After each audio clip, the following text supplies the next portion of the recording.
Welcome to एविनिशियो judiciary.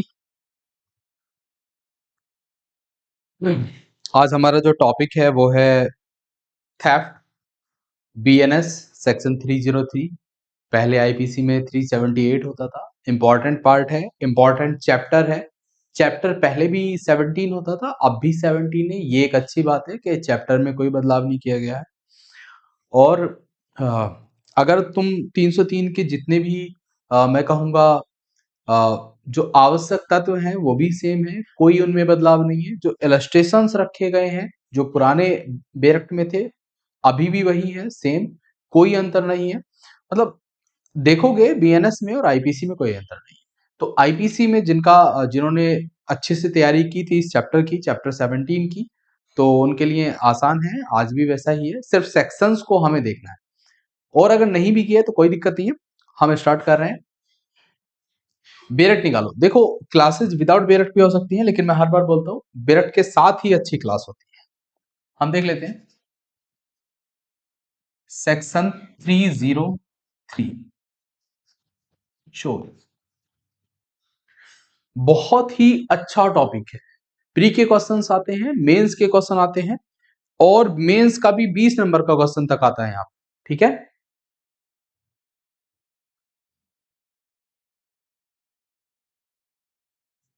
ठीक है। बेरट निकालो। देखो, अब बेरट के बिना मतलब मैंने पहले ही कह दिया, सब कुछ अधूरा है। सेक्शन 303 का क्लॉज 1 देखो। क्लॉज 1 कहता है जो कोई किसी व्यक्ति के कब्जे में से उस व्यक्ति की सम्मति के बिना कोई चल संपत्ति बेईमानी से ले लेने का आशय रखते हुए वह संपत्ति ऐसे ले लेने के लिए हटाता है, वह चोरी करता है, कहा जाता है। ठीक है, तो चोरी होने के लिए कुछ आवश्यक तत्वों की यहां पर बात की जा रही है। कौन कौन से हैं? अगर हम यहां पर लिखेंगे तो पहला है किसी व्यक्ति के कब्जे में से उस व्यक्ति की सम्मति के बिना चल संपत्ति। तो सबसे पहली शर्त है हमारी, पहली शर्त क्या है? चल संपत्ति होनी चाहिए। पहली शर्त क्या है? चल संपत्ति। दूसरी शर्त, सम्मति के बिना। सम्मति के बिना। तीसरी शर्त है कब्जे में से। चौथी है बेईमानी पूर्वक आशय रखते हुए, है ना, लिखा ना, बेईमानी से ले लेने का आशय रखते हुए। तो ये चौथा हो गया हमारा, बेईमानी पूर्वक आशय। और पांचवा हमारा आवश्यक तत्व है हटाता। एक बात समझ लो, जब किसी धारा में कुछ आवश्यक शर्तों की बात की जाती है तो उसका सीधा सा मीनिंग ये होता है कि यदि इन शर्तों में से एक शर्त भी कम हुई तो ये अपराध का गठन नहीं हो। मतलब कोई भी प्रॉपर्टी है, एक, जैसे समझो कि तुम्हें सड़क पर पड़ी हुई कोई भी कीमती वस्तु मिल जाए, है ना, कोई भी फोन मिल जाए तुम्हें सड़क पर पड़ा हुआ, तो क्या वो चोरी होगी? नहीं होगी। वो आपराधिक दुर्विनियोग बन जाता है वैसे तो, लेकिन चोरी क्यों नहीं होती? क्यों नहीं होती? क्योंकि वो चल संपत्ति है, ये तो हमें पता है। दूसरा, किसी सम्मति के बिना, ये भी ठीक है। कब्जे में से, कब्जा है ही नहीं, प्रॉपर्टी रोड पर पड़ी थी, नहीं था किसी का कब्जा, इसका मतलब ये तत्व जो है यहां से मिसिंग है। बेईमानी पूर्वक हटाता है, ये दोनों हो सकते हैं, लेकिन अगर ये चारों तत्व भी हैं और कब्जा नहीं है तो इसका मतलब चोरी नहीं। ठीक है, पहली शर्त है यहां पर चल संपत्ति। तो चल संपत्ति का मतलब यह है कि अचल संपत्ति की कभी भी चोरी नहीं हो सकती। तुम किसी के घर को थोड़े ना चुरा लोगे, घर कैसे चुराओगे, है ना।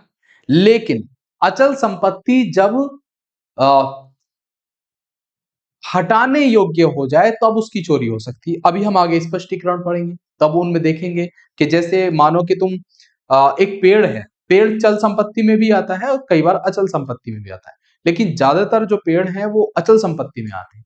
तो पेड़ जब तक खड़ा है, जब तक उसकी जड़ धरती में है, तब तक वो अचल संपत्ति है।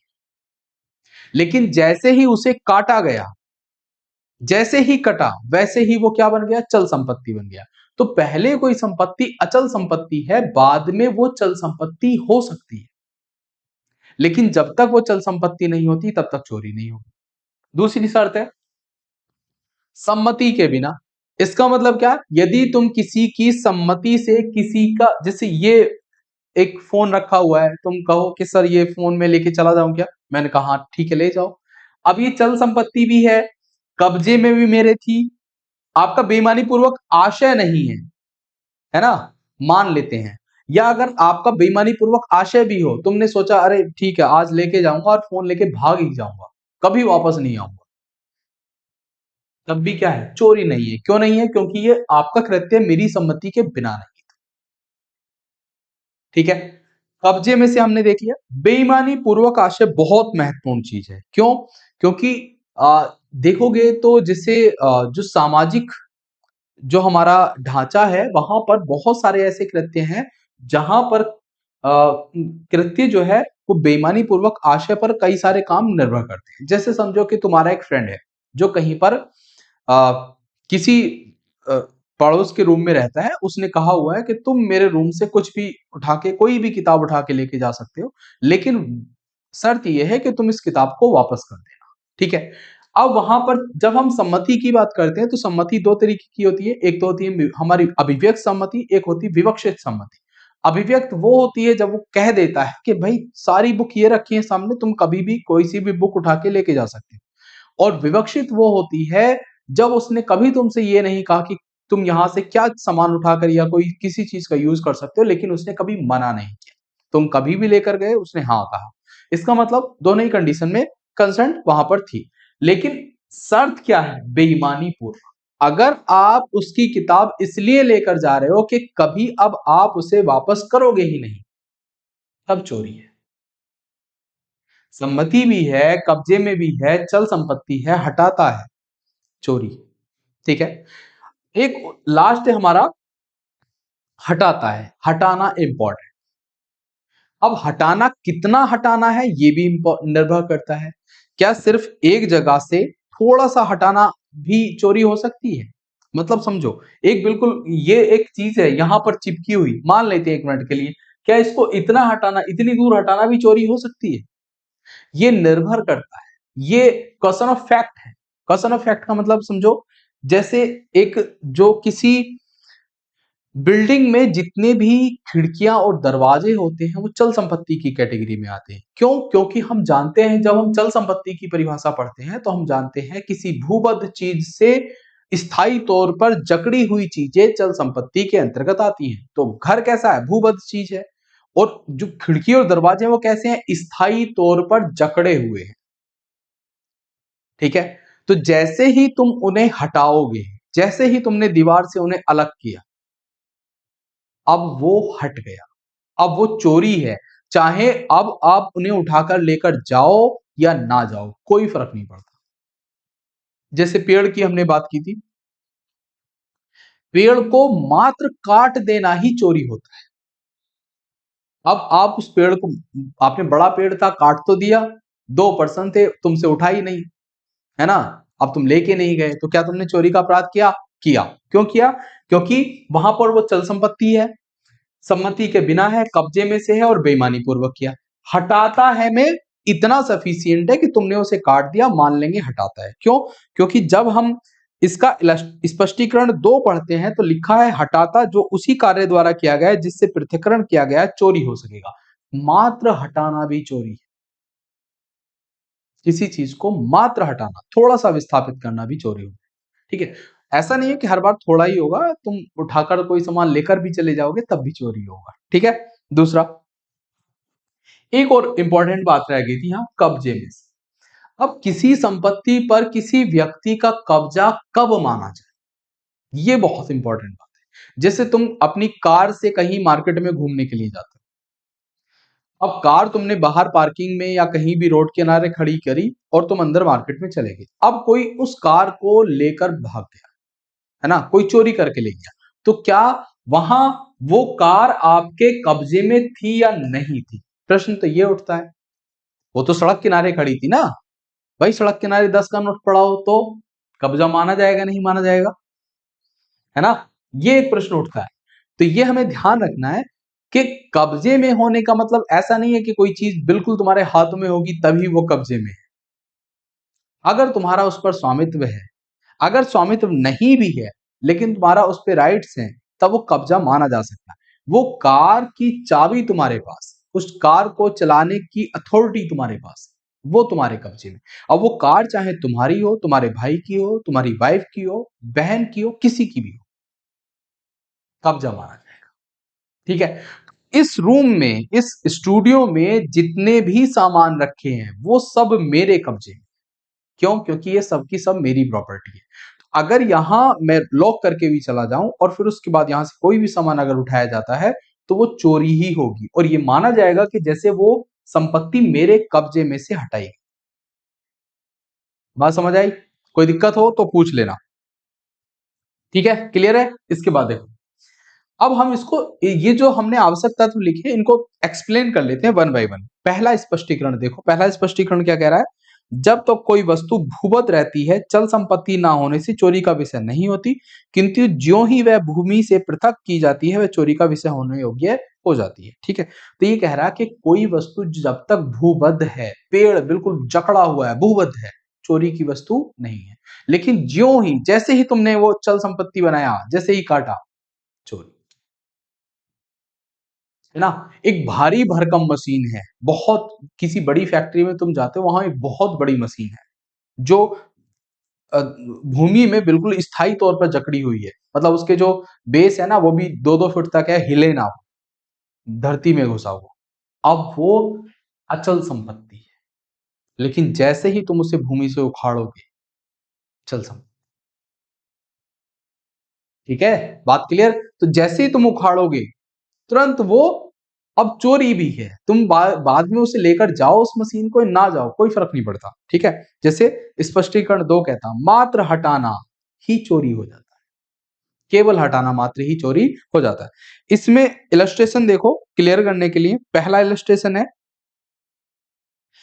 एक cut down a tree on Z grounds with the intention of dishonestly taking the tree out of Z position without Z consent. Here, as soon as A has served the tree in the order to such taking, he has committed theft.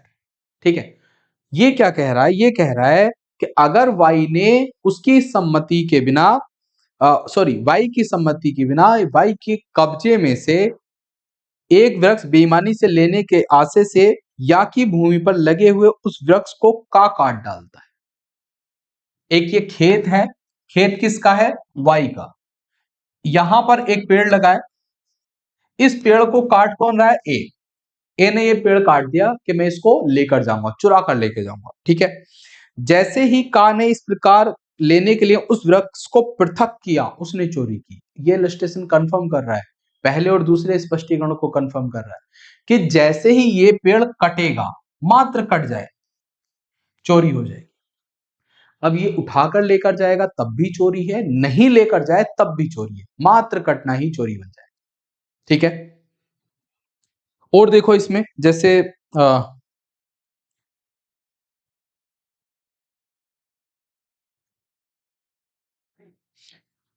स्पष्टीकरण 3 देखो, कोई व्यक्ति किसी चीज को हटाना कारित करता है, यह कहा जाता है जब वह उस बाधा को हटाता है जो उस चीज को हटाने से रोके हुए हो, या जब वह उस चीज को किसी दूसरी चीज से पृथक करता है जब वह वास्तव में उसे हटाता है। अब हटाना कब माना जाए? कौन सी वो परिस्थिति जब किसी चीज को यह माना जाए कि इस चीज को हटाया गया है? जैसे देखो, एक गाय या बैल या कोई भी जंगली कोई भी जानवर, घरेलू पालतू जानवर जिसको हमने रस्सी से खूंटे से बांधा हुआ है, उसकी चोरी कैसे होगी? वो खूंटे से किस चीज से बंधा है? रस्सी से बंधा है। जैसे ही आपने रस्सी खोली वैसे ही चोरी। क्यों? क्योंकि उस जानवर को हटाने के लिए रस्सी का खोला जाना अनिवार्य था। जब तक आप रस्सी नहीं खोलोगे तब तक वो जानवर हटेगा नहीं। और हम ये जानते हैं कि मात्र हटाना ही चोरी हो जाती है। तो जैसे ही तुम रस्सी खोलोगे वैसे ही चोरी है। अब चाहे तुमने उसको लेकर तुम घर से बाहर भी नहीं निकले थे, पकड़ लिया गया, चोरी है। अब तुम कहोगे नहीं नहीं अभी तो ये वस्तु यही थी, चोरी का प्रयास है। नहीं, ये प्रयास नहीं है, ये चोरी ही है। रस्सी खोलना मात्र चोरी। ठीक है। एक पिंजरे में एक कोई चिकन है, ठीक है। हाँ मतलब अब तुमने खाने का तुम्हारा उद्देश्य है कि चलो भाई चोरी किया जाए, खाया जाए। तुमने जैसे ही वो केज खोला, जैसे ही पिंजरा खोलोगे, चोरी है। अब चाहे तुम उसमें से उसे निकालो या ना, कोई फर्क नहीं पड़ता। ठीक है। तो जो भी बाधा किसी भी वस्तु को रोके हुए हो, जैसे ही आप उस बाधा को हटाओगे, चोरी का अपराध हो जाएगा। किसी घर में अंदर कोई भी सामान, मूल्यवान संपत्ति रखी हुई है, उसको तुम्हें चुराना है, उसको चुराने के लिए तुमने दरवाजा तोड़ा, चोरी हो गई। बाधा क्या थी? दरवाजा, है ना? यही तो कह रहा है। उस चीज को हटाने से रोके हुए जब वह चीज को किसी दूसरी चीज से पृथक करता है, तब जब वह वास्तव में उसे हटा, तो माना जाता है कि वो चोरी करता है। ठीक है, क्लियर? कोई दिक्कत? अगर कोई क्वेश्चन हो तो पूछ लेना। इसके बाद देखो नेक्स्ट, स्पष्टीकरण 4 और स्पष्टीकरण 3। अगर तुम देखोगे तो एक तरीके से मैं कहूंगा कि सीक्वेंस में भी है। 4 क्या कह रहा है? वह व्यक्ति जो किसी साधन द्वारा किसी जीव जंतु को हटाना कारित करता है। किसी साधन द्वारा जीव जंतु को हटाता है, उस जीव जंतु को हटाता है कहा जाता है। और यह कहा जाता है कि ऐसा प्रत्येक चीज को हटाता है जो इस प्रकार उत्पन्न की गई गति के परिणाम स्वरूप उस जीव जंतु द्वारा हटाई जाती है। अब तुम समझो, हमने क्या किया था? हमने एक बैल को खोलने के लिए या एक एक गाय को चुराने के उद्देश्य से हम एक घर में प्रवेश करते हैं, मान लेते हैं। उस घर में जैसे ही प्रवेश किया और तुमने जैसे ही उसकी रस्सी खोली, गाय जिस खूंटे से बंधी थी, रस्सी खोली, चोरी है। अब उस गाय के गले में एक सोने की जो घंटी होती थी ना, पहले जानवरों के गले में घंटियां बांध देते थे, तो जो सोने की घंटी बंधी हुई थी वो उसके गले में थी। और जैसे ही तुम रस्सी खोलोगे तो तुमने मात्र गाय की चोरी नहीं की है, अब तुमने उस घंटी की भी चोरी की है। क्यों? क्योंकि वो उस जीव जंतु के साथ संलग्न है। एक तरीके से और दूसरा आंसर यहां पर एग्जाम्पल दिया गया है, अभी हम देखेंगे। जैसे एक कोई बैलगाड़ी है, बैलगाड़ी पर पीछे गाड़ी में दो बड़े बड़े संदूक रखे हैं जिनमें मूल्यवान चीजें हैं, सोना चांदी, कोई भी चीज हो सकती है जो मूल्यवान हो। अब ऐसी कंडीशन में तुम क्या करते हो? जो जिस बैलगाड़ी में बैल आगे बंधे हुए हैं, बैलों को सिर्फ एक डंडी मारते हो और वो तुम्हारे पीछे चलने लगते हैं। या तुम उनकी रस्सी पकड़ते हो और तुम उन्हें अपने पीछे पीछे लेकर चलने लगते हो। तो प्रश्न उठता है, क्या ऐसी कंडीशन में चोरी का अपराध होगा? और चोरी का अपराध होगा तो क्या ये मात्र बैलों की चोरी है या उस सामान की भी चोरी है जो गाड़ी पर रखा हुआ है? तो स्पष्टीकरण 3 कहता है कि जैसे ही तुमने रस्सी अपने हाथ में ली और चलना शुरू किया, आपने बैलों की चोरी की। लेकिन स्पष्टीकरण 4 कहता है कि उस जीव जंतु के साथ जो संपत्ति मूव कर रही है, उस संपत्ति की भी तुम चोरी करते। ठीक है, लिखा है ना लास्ट में। वह ऐसी प्रत्येक चीज को हटाता है ना? प्रत्येक चीज को हटाता है जो इस प्रकार उत्पन्न की गई गति के परिणाम स्वरूप उस जीव जंतु द्वारा हटाई जाती है। जो जो वो जीव जंतु हटा रहा है साथ में अपने, माना जाएगा कि तुमने उस हर एक चीज को वहां से हटाया है। और हटाना मात्र क्या हो जाता है? चोरी। बात क्लियर है? ठीक है। अगर कोई क्वेश्चन हो तो फटाफट कमेंट करके पूछ लेना, कोई दिक्कत नहीं है। कोई चीज समझ ना आ रही हो तो फिर से मुझसे बता देना, हम फिर से इसको रिपीट कर लेंगे, लेकिन मिस मत करना, ठीक है। नेक्स्ट देखो, स्पष्टीकरण 5 देखो, इस धारा में वर्णित सम्मति अभिव्यक्त या विवक्षित हो सकती है। हमने अभी जाना, दोस्त के रूम से तुम कुछ भी सामान ला लेके आ सकते हो, या अभिव्यक्त या विवक्षित सम्मति दोनों प्रकार की हो सकती है। अब देखो यहां पर क्या होता है, एक अच्छा एग्जांपल आता है जो दुर्विनियोग, न्यासभंग और चोरी को कनेक्ट करता है। माना कि एक तुम्हारा एक फ्रेंड है, उसका ये रूम है ए का, और यहां पर उसने कहा है कि तुम इस रूम में से कोई भी सामान उठाकर ले जा सकते हो सिवाय मेरी एक बुक के, या हम कह लें कि कोई उसके पास इलेक्ट्रॉनिक डिवाइस है, ठीक है, कोई इलेक्ट्रॉनिक डिवाइस है, उसने कहा तुम ये मत टच करना, ये मेरी पर्सनल है, ये मैं किसी को नहीं देता हूं, बाकी पूरे सामान, पूरे रूम का जो भी सामान है वो तुम लेके जा सकते हो, ठीक है। इसका मतलब क्या है, इसका मतलब यह है कि यदि किसी दिन तुम उस डिवाइस को उठा लाए तो तुमने चोरी का अपराध किया। क्यों? क्योंकि उसके लिए अभिव्यक्त तौर पर तुमसे मना किया गया था कि तुम इस संपत्ति को कभी नहीं लेके जा सकते, ठीक है। लेकिन अगर कहीं पर अभिव्यक्त तौर पर किसी संपत्ति को लेने से मना नहीं किया गया है और विवक्षित उसने सम्मति दे रखी है, हाँ ठीक है, सब सामान तुम्हारा भाई, यूज कर लो, जब मन करे तब आओ, यूज करो, वापस रखना, ठीक है, तो ऐसी कंडीशन में चोरी का अपराध नहीं बनता, ठीक है। अब दूसरी शर्त क्या आती है, न्यासभंग और दुर्विनियोग की। अब यहां पर तुम्हारे फ्रेंड ने तुमसे कह रखा है तुम जो मन करता वो सामान उठाओ लेकर जाओ, अब तुम वहां से कोई और दूसरी चीज, कोई मोबाइल फोन उठाते हो, है ना, और इसको यहां से लेकर चले जाते हो, ऐसी कंडीशन में चोरी का अपराध तो नहीं बनता। लेकिन अब तुमने ये मोबाइल फोन बेच दिया कि चलो इसको बेच देते हैं और इससे जो पैसा आएगा उससे पार्टी होगी, है ना। अब क्या है, अब आपराधिक दुर्विनियोग, ठीक है। क्यों? क्योंकि उस संपत्ति का मात्र उपयोग करने का तुम्हारे पास राइट था, बेचने का नहीं था। बेईमानी से तुमने दुर्विनियोग किया उसका, आपराधिक दुर्विनियोग का अपराध हो जाएगा, चोरी भले ही ना, ठीक है। लेकिन अगर तुम्हारा दोस्त तुम्हारे पास आता और कहता ये रखो मेरा मोबाइल, मैं अभी घर जा रहा हूं या एग्जाम देने के लिए जा रहा हूं और जब वापस आऊंगा तब तुमसे ये फोन ले लूंगा, और तुमने क्या किया, उस फोन को लेकर भाग गए, अब क्या हो गया, न्यासभंग। यही थोड़े छोटे छोटे से अंतर है बस। जब हम न्यासभंग और दुर्विनियोग देखेंगे तब हम देखेंगे कि चोरी के साथ बिल्कुल सीधे सीधे कनेक्ट होते हैं और एग्जाम्पल भी सबके एक जैसे हैं लगभग, ठीक है। छोटी छोटी सी चीजों के अंतर हैं, वो हम अगर याद रखेंगे तो हमारे क्वेश्चन कभी गलत नहीं होंगे, ठीक है। अच्छा, इसमें इलस्ट्रेशन देखो, बी इलस्ट्रेशन का अपनी जेब में कुत्तों के लिए ललचाने वाली वस्तु रखता है, इस प्रकार या कुत्तों को अपने पीछे चलने के लिए उत्प्रेरित करता है।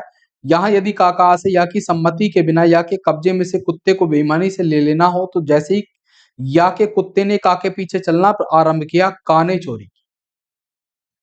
अब तुम किसी का कुत्ता चुराना चाहते हो और तुम उसके लिए क्या कर रहे हो, कुत्ते के सामने बिस्किट तुमने किया कि वो तुम्हारे पीछे पीछे चलने दे, चले, और कुत्ता तुम्हारे साथ चलने लगा, इसका मतलब तुमने क्या किया, तुमने कुत्ते की चोरी की।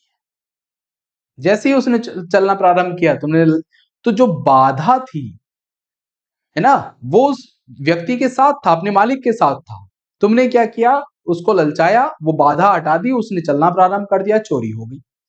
इसके बाद जो सी इलस्ट्रेशन है ये और एक अगले स्टेप की बात करता है, ये कहता है मूल्यवान वस्तु की पेटी ले जाते हुए एक बैल का को मिलता है, वह उस बैल को इसलिए एक खास दिशा में हाँकता है कि वह मूल्यवान वस्तुएं बेईमानी से ले सके। जैसे ही उस बैल ने गतिमान होना प्रारंभ किया, का ने मूल्यवान वस्तुओं की चोरी की। बैलों की चोरी भी है, मूल्यवान वस्तुओं की चोरी भी है। क्यों? क्योंकि वो बैलगाड़ी में पीछे मूल्यवान वस्तु रखी हुई थी। स्पष्टीकरण 4 कहता है कि जो भी जीव जंतु के साथ संलग्न वस्तुएं हैं, माना जाएगा कि तुमने उनकी भी चोरी की है। इसका मतलब यह है, जिस कुत्ते को तुमने बिस्किट दिखाया था, वो जब तुम्हारे पीछे चलना शुरू किया, इसका मतलब तुमने कुत्ते की चोरी की।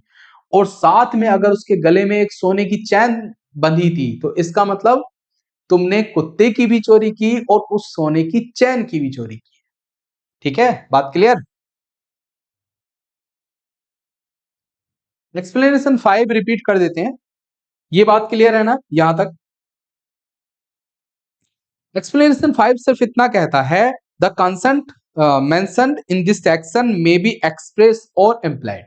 जब हम इंडियन कॉन्ट्रैक्ट एक्ट पढ़ते हैं तब वहां पर कंसेंट को स्पेसिफिकली एक्सप्लेन किया गया है ना, और वहां पर बताया गया है कि कब कंसेंट एक्सप्रेस्ड होती है और कब कंसेंट इम्प्लाइड होती है। ठीक है, कंसेंट के तौर पर कॉन्ट्रैक्ट एक्ट से अच्छा कहीं पर कुछ नहीं है, लेकिन फिर भी मान लेते हैं कि जब हम किसी भी बात के बारे में स्पेसिफिकली बोल देते हैं, कह देते हैं, लिख कर कह बता देते हैं, तब ये एक्सप्रेस होती है। और इम्प्लाइड तब होती है जब हम उसके बारे में मौन सहमति देते हैं। जैसे समझो तुम्हारे भाई का घर है, तुम अपने भाई के घर जा सकते हो, ठीक है, वहां पर किचन में भी जा सकते हो, कोई खाना रखा वो भी खा सकते हो, फ्रिज में कोई बहुत अच्छी मिठाई रखी है वो भी खा सकते हो, है ना। अपनी सिस्टर के घर जाओगे, वहां भी तुम ये कर सकते हो। कोई तुम्हारे घर तुम्हारी फैमिली मेंबर आता है, वो भी ऐसा कर सकता है। तो क्या तुमने उन्हें ये कह रखा था कि तुम ये जो सामान रखा है फ्रिज में ये खा लो? ऐसा तो तुमने कहा ही नहीं था। तो क्या वो चोरी नहीं है? होनी तो चाहिए, लेकिन नहीं है। क्यों नहीं है? क्योंकि तुम्हारी इम्प्लाइड कंसेंट वहां पर है, विवक्षित सम्मति है कि भाई ये मेरे भाई का, मेरी सिस्टर का, मेरे दोस्त का घर है और यहाँ पर मुझे किसी चीज की कोई मनाही नहीं है। क्यों नहीं है? क्योंकि उसने कभी मना नहीं किया, शुरू से हम वैसे ही, है ना। तो ये क्या है? इम्प्लाइड। लेकिन तुम किसी अननोन के यहाँ जाओ, बिल्कुल फर्स्ट टाइम किसी के यहाँ जाते हो और वहां उसके घर को इधर उधर ढूंढते हो और कोई अच्छी महंगी चीज तुम्हें दिखाई देती है, उठाकर अपनी जेब में रख लेते हो, चोरी। कुछ महंगा कुछ रखा है अच्छा खाने के लिए, तुमने खा लिया, ये भी चोरी है। ऐसा नहीं कि चोरी नहीं होगी, ये भी चोरी होगी। क्यों होगी? क्योंकि अभी तक उसकी कैसी भी कंसर्न तुम्हारे पास नहीं है। लेकिन कंसर्न के प्रोस्पेक्टिव में मैंने कहा कॉन्ट्रैक्ट एक्ट सबसे ज्यादा अच्छे से एक्सप्लेन करता है, तो हम ये जानते हैं कि कंसेंट के प्रोस्पेक्टिव में कंसेंट को बाद में भी कहा जा सकता है ना। कंसेंट में अगर तुम देखोगे तो वहां लिखा गया है कंसेंट भूतकालिक भी हो सकती है, वर्तमान भी हो सकती है, भविष्यकालिक भी हो सकती है। ठीक है, जब हम कभी कॉन्ट्रैक्ट पढ़ेंगे तब हम इसको बताएंगे। ठीक है, लेकिन बेसिक तौर पर समझ लो एम्प्लॉयड और एक्सप्रेस कंसेंट में क्या अंतर है, और उसी के आधार पर चोरी का अपराध होता या नहीं होता है। ठीक है, बात क्लियर है?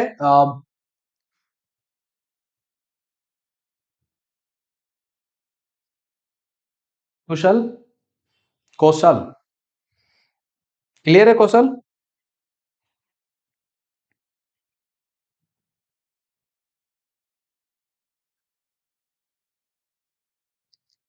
इसके बाद देखो एक्सप्लेनेशन, सॉरी, इलस्ट्रेशन डी देखो। इलस्ट्रेशन डी कह रहा है, का जो या का सेवक है और जिसे या ने अपनी प्लेट देख रेख के लिए न्यस्त कर दी है, या की सम्मति के बिना प्लेट को लेकर बेईमानी से भाग गया, का ने चोरी की है। ठीक है, हमने क्या कहा था? ए ने, अच्छा ये बहुत इंटरेस्टिंग बात है, ये कह रहा है का जो या का सेवक है ना। अभी हमने जब नियस्त वाली बात बताई थी, मैंने कहा था एक दोस्त अपने दोस्त को फोन लेकर, फोन देकर चला जाता है, कहता है जब मैं आऊंगा फोन वापस तब तुमसे फोन ले लूंगा, वो उस फोन को बेच देता है। तो हमने कहा था ये न्यास भंग है, चोरी नहीं है। लेकिन यहां पर चोरी है। ये कह रहा है ए का एक सर्वेंट है एस, ए उसको एक प्लेट नियस्त करता है, मान लेते हैं चांदी की प्लेट होगी, ठीक है, प्लेट नियस्त करता है, एस उसे बेच देता है। एस क्या कर रहा है? बेच देता है। ये सेक्शन कह रहा है कि एस ने चोरी की है। भाई ऐसा क्यों? अब तो एस के ही कब्जे में थी। यहां मालिक होना इंपॉर्टेंट नहीं होता, चोरी वाले चैप्टर में इंपॉर्टेंट ध्यान रखना, मालिक होना, स्वामित्व होना इंपॉर्टेंट नहीं है, कब्जा होना इंपॉर्टेंट है। क्योंकि जब हम आवश्यक तत्वों को पढ़ते हैं तो यहां कब्जा लिखा गया है, स्वामित्व नहीं लिखा गया। मतलब समझो ऐसे जैसे तुम्हारे फ्रेंड ने तुम्हें रखने के लिए फोन दिया, तुम्हारी जेब में फोन रखा था, अब वो फोन चोरी किसी ने तुम्हारी जेब से निकाल लिया, तो क्या चोरी होगी या नहीं होगी? एक्चुअल में वो तुम्हारी प्रॉपर्टी तो थी नहीं, फिर भी चोरी होगी। क्यों होगी? क्योंकि वो तुम्हारे कब्जे में थी। अब बात आती है कि ए ने एस को अपनी मर्जी से प्लेट न्यस्त की थी, रखो तुम, जब वापस आएंगे तब लेंगे, और एस इसको लेकर भाग गया, फिर भी चोरी हो गई। ऐसा क्यों? ऐसा इसलिए होता है क्योंकि हम ये जानते हैं कि जो नौकर होता है वो मालिक को रिप्रेजेंट करता है। नौकर के पास प्रत्येक संपत्ति ये मानी जाती है कि वो मालिक के कब्जे में है, नौकर के कब्जे में नहीं है, मालिक के कब्जे में है। इसका मतलब क्या है कि भले ही एस के पास वो प्लेट थी, लेकिन तब भी ये माना गया कि वो ए के ही कब्जे में है, और जब एस उसको लेकर भाग जाता है तो क्या होगा? चोरी। बात क्लियर है? ये बात क्लियर है या नहीं? बताओ फटाफट।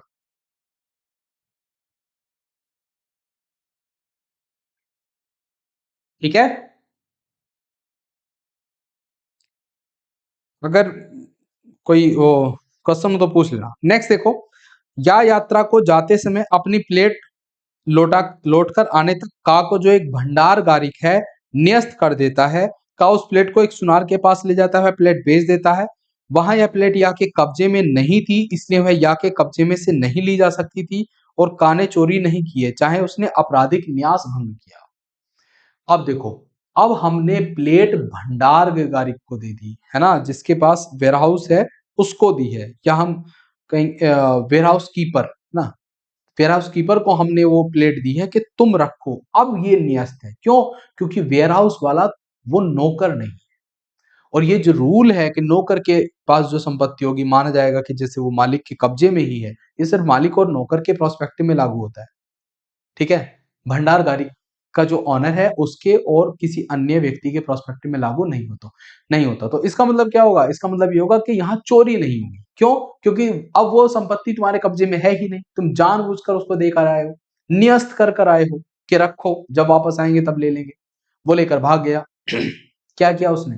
उसने न्यास भंग, है ना? जब कोई प्रॉपर्टी रखी जाती है, न्यस्त की जाती है, और उसका भंग हो जाए तो क्या होगा? न्यास भंग। नेक्स्ट देखो,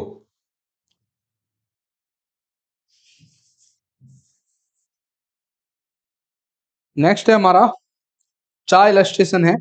F, a find a ring belonging to Z on a table in the house which Z occupy. Here the ring is Z position, and if A dishonestly remove it, A commit theft. ठीक है, ये क्या कह रहा है? ये कह रहा है जिस घर पर Y का अधिभोग है, मतलब वो उस घर पर मालिक है, उसका कब्जा है, ठीक है।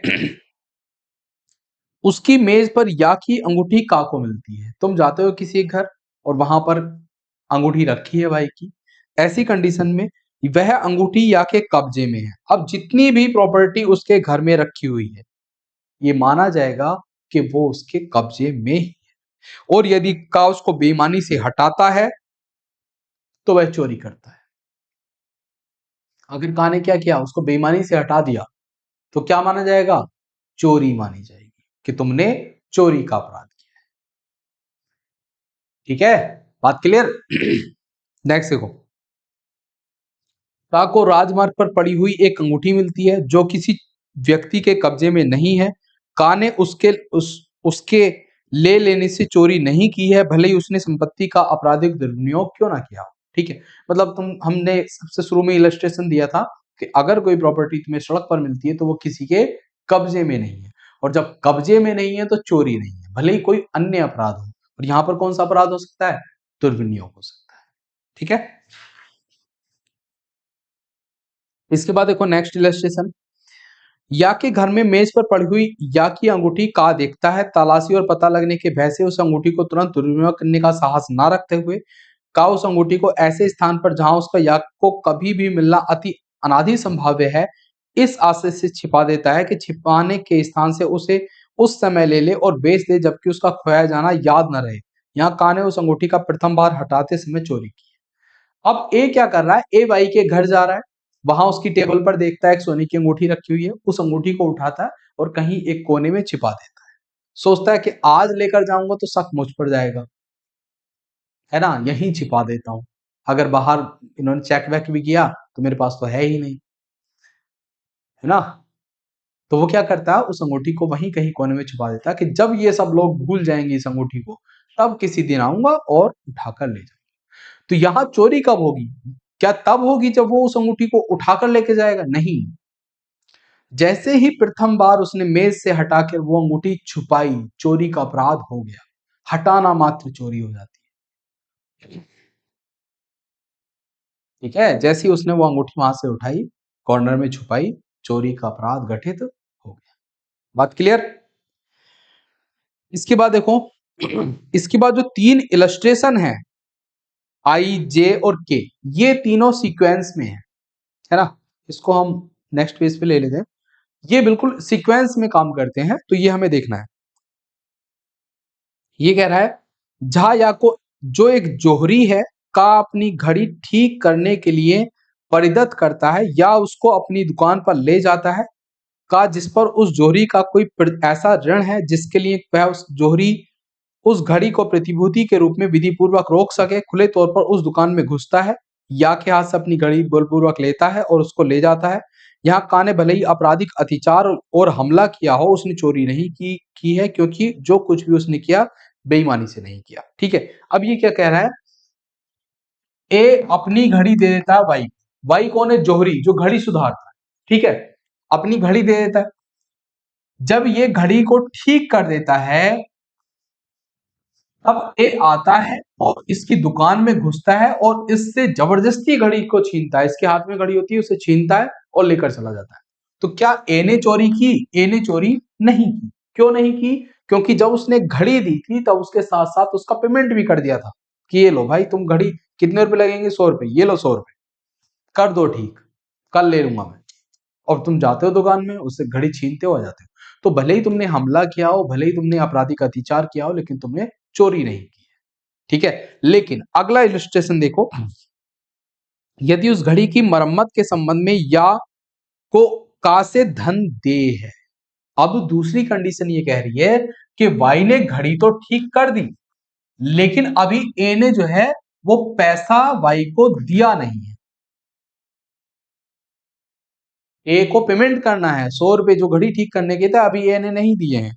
तब ये इलस्ट्रेशन कह रहा है, और यदि या उस घड़ी को उस ऋण की प्रतिभूति के रूप में विधि पूर्वक रखे और का उस घड़ी को या के कब्जे में से इस आशय से लेता है कि या को उसके ऋण की प्रतिभूति के रूप में संपत्ति से वंचित कर दे, तो उसने चोरी की है, क्योंकि जो कुछ वह लेता है उसे बेईमानी से लेता है। अब क्या करता है, अब ए आएगा चुपचाप, भाई की दुकान में घुसेगा, देखेगा घड़ी ऊपर ही रखी है, चुपचाप उठाएगा, है ना, और लेकर भाग जाएगा।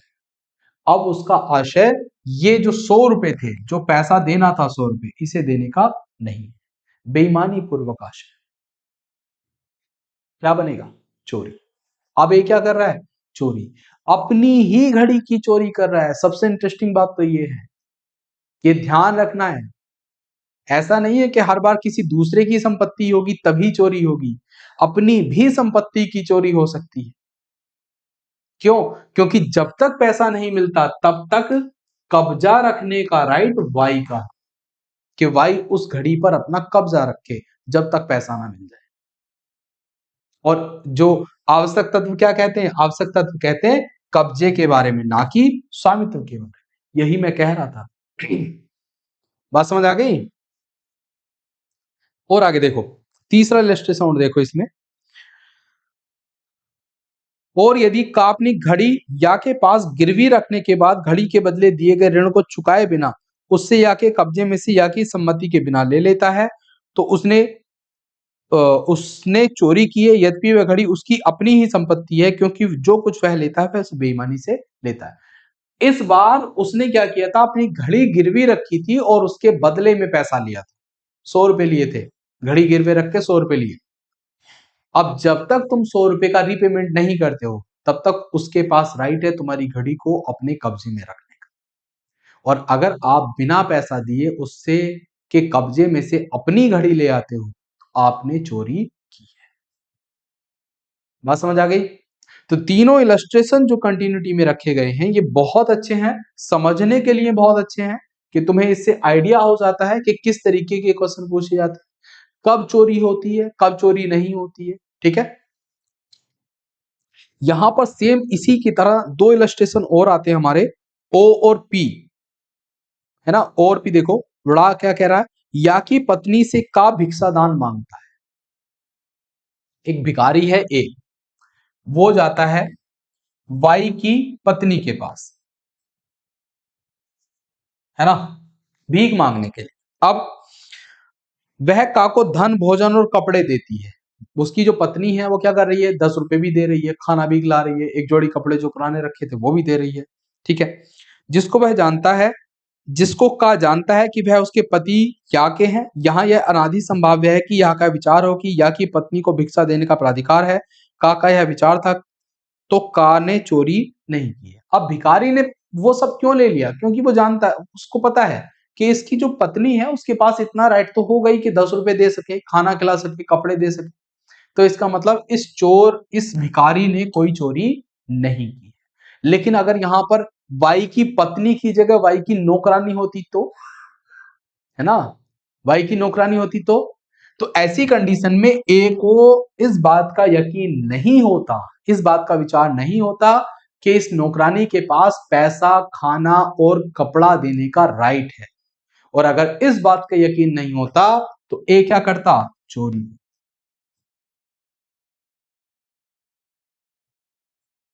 जैसे अगले इलस्ट्रेशन में देखो, का या की पत्नी का जार है, मतलब समझो एक किसी महिला का, ये जो है वाई की पत्नी, इसका कोई एक्स्ट्रा मैरिटल अफेयर है किसी एक्स के साथ, एक्स जार है। ठीक है, वह का को एक मूल्यवान संपत्ति देती है जिसके संबंध में का यह जानता है कि वह उसके पति या की है। अब ये जो है, ये जो वाई की पत्नी है, एक्स को कुछ मूल्यवान संपत्ति दे देती है, मान लेते हैं 10,000 रुपए दे देती है। ठीक है, और ये जानता है, एक्स इस बात को जानता है कि ये 10,000 रुपए इस महिला के नहीं है बल्कि इसके पति के हैं, और पति ने इन 10,000 रुपए को देने की कंसेंट वाई को नहीं दी होगी, सॉरी वाई की पत्नी को, अपनी पत्नी को नहीं दी होगी। और फिर भी यदि एक्स उन 10,000 रुपए को ले लेता है तो वो चोरी कर। ठीक है, बात समझ आ रही है? देखो इसमें आगे लिखा भी है, तो वह उसके पति का है, तो वह ऐसी संपत्ति है जिसको देने का प्राधिकार उसे या से प्राप्त नहीं है। यदि का उस संपत्ति को बेईमानी से ले लेता है तो वह चोरी करता है। साफ साफ लिखा है, उसे क्या माना जाएगा, चोरी माना जाएगा। ठीक है, बात क्लियर। नेक्स्ट देखो, लास्ट इलस्ट्रेशन देखो, या की संपत्ति को अपनी स्वयं की संपत्ति होने का सद्भाव पूर्वक विश्वास करते हुए या के कब्जे में से उस संपत्ति को का ले लेता है। यहाँ कान ने बेईमानी से नहीं लेता, इसलिए मैं चोरी नहीं करता। अब क्या हुआ, तुम अपने दोस्त के यहाँ जाते हो, है ना, और वहां पर तुमने अपनी साइकिल किसी बी को दे दी, मान लेते, है ना। वैसे साइकिल का जमाना चला गया, पर फिर भी 1 मिनट के लिए मान लेते हैं, तुमने अपनी साइकिल बी को दे दी। बी के घर में साइकिल खड़ी, ठीक है, ये साइकिल 1 है। बी के पास भी एक साइकिल है C2, और ये दोनों साइकिल बिल्कुल एक जैसी हैं देखने में, एक ही कंपनी की हैं, देखने में भी कंडीशन एक जैसी है, बिल्कुल सब कुछ सेम टू सेम है। अब ये पता ही नहीं चल रहा कि कौन सी किसकी साइकिल है। अब ए आता है और ए को लगता है कि ये जो साइकिल है C2 यही ए की है, और चुपचाप अपनी साइकिल उठाता और ले जाता है। वो ये सोच के लेके जाता है कि उस ये साइकिल ए की है, तो इसका मतलब ए ने चोरी नहीं की। लेकिन अगर उसे ये पता होता कि ये साइकिल ए की नहीं है बल्कि ये वाली साइकिल है, तो ऐसी कंडीशन में क्या हो जाता, चोरी हो जाती। ठीक है, बात क्लियर है। तो ये बात ध्यान रखना, कई बार एक दो बार इंटरव्यू में ये क्वेश्चन पूछा गया कि क्या अपनी ही संपत्ति की चोरी की जा सकती है, तो हाँ की जा सकती है। इलस्ट्रेशन हमने कई सारे देख लिए। ठीक है, इसके बाद देखो क्लॉज 2। क्लॉज 2 इंपॉर्टेंट है, पहले ये सेक्शन 379 होता था, एक अलग धारा थी, लेकिन अब जो है ये क्लॉज 2 है। क्लॉज 2 क्या कह रहा है, क्लॉज 2 कह रहा है जो कोई चोरी करता है वह दोनों में से किसी भांति कारावास से जिसकी अवधि 3 वर्ष तक की हो सकेगी या जुर्माने से या दोनों से दंडित किया जाएगा, और इस धारा के अधीन किसी व्यक्ति दूसरे या पश्चातवर्ती दोषसिद्धि के मामले में ऐसे कठिन कारावास से जिसकी अवधि 1 वर्ष से कम नहीं होगी किंतु जो 5 वर्ष तक की हो सकेगी और जुर्माने से दंडित किया जाएगा। ठीक है, तो चोरी के अपराध के लिए जो प्रथम दोषसिद्धि है वो 3 वर्ष का कारावास है या जुर्माना है या दोनों है। पहली बार जब कोई व्यक्ति चोरी करेगा तब। लेकिन अगर वो व्यक्ति दूसरी बार चोरी करता है या तीसरी या चौथी बार करता है तब उसे 1 वर्ष से लेकर 5 वर्ष तक का कारावास प्लस जुर्माना। ये ध्यान रखना है, या फाइन या जुर्माना और जुर्माना में अंतर होता है। यहां 3 वर्ष का कारावास भी दे सकता है न्यायालय, केवल जुर्माना भी लगा सकता है या दोनों भी।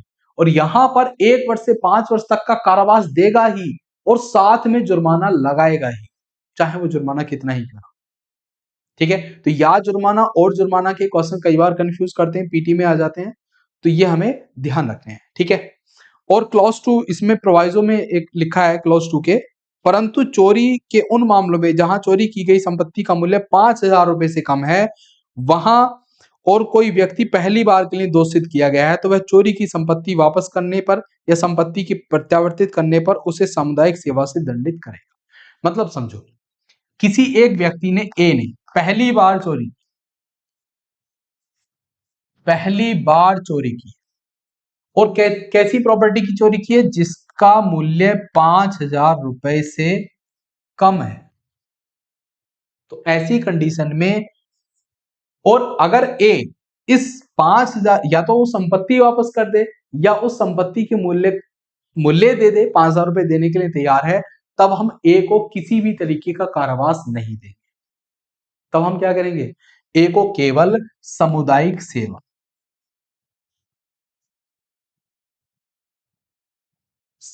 सेवा के दंड से दंडित करेंगे। और ये हम जानते हैं कि बीएनएस में इस बार, मतलब जो कि पहले आईपीसी में नहीं था, बीएनएस में कम्युनिटी सर्विस एक नए प्रकार का दंड है। ठीक है, और अगर कम्युनिटी सर्विस समझना है तो अभी कौन सी आमिर खान की मूवी आई थी सितारे जमी पर, वो देख सकते हो। हॉलीवुड की मूवी है चैंपियंस, वो देख सकते हो। मतलब एक तरीके से न्यायालय तुम्हें इससे कोई ऐसा काम करवाता है जो सामाजिक है। जैसे उसमें इन मूवीज में फुटबॉल सिखाना होता है बच्चों को जो मानसिक तौर पर विकलांग हैं, उन बच्चों को कोई भी काम कराया जा सकता है।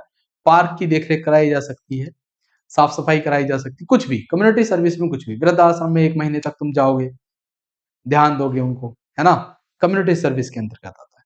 तो ऐसा कोई भी दंडादेश अब दिया जा सकता है चोरी के मामले में भी। ठीक है, लेकिन शर्त वही है, पहली बार चोरी की और 5,000 रुपए से कम की वैल्यू होनी चाहिए उस प्रॉपर्टी की। ठीक है, तो यहां तक हमारा चोरी का एक टॉपिक है, सिर्फ एक सेक्शन है। अभी इसमें चोरी में और आगे 2-3 सेक्शन आगे भी लिखे गए हैं, जिनको हम जब रेगुलर क्लासेस करेंगे तब हम और अच्छे से एक्सप्लेन करेंगे और नए एग्जांपल्स देखेंगे, केस लॉ लिखेंगे। अभी के लिए इतना ही काफी है। और अगर कोई क्वेश्चन हो तो तुम मुझसे पूछ सकते हो, कोई प्रॉब्लम हो तो अभी हम उस पर डिस्कस कर सकते हैं। कोई टॉपिक समझ ना आया हो, कोई इलस्ट्रेशन समझ नहीं आया हो, तो उसको भी हम अभी डिस्कस कर सकते हैं। और बाकी अगर सब कुछ अच्छा है तो फिर ठीक है, फिर नेक्स्ट क्लास में फिर मिलते हैं।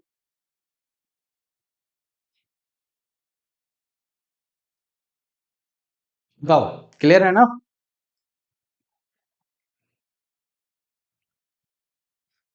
चलो ठीक है फिर।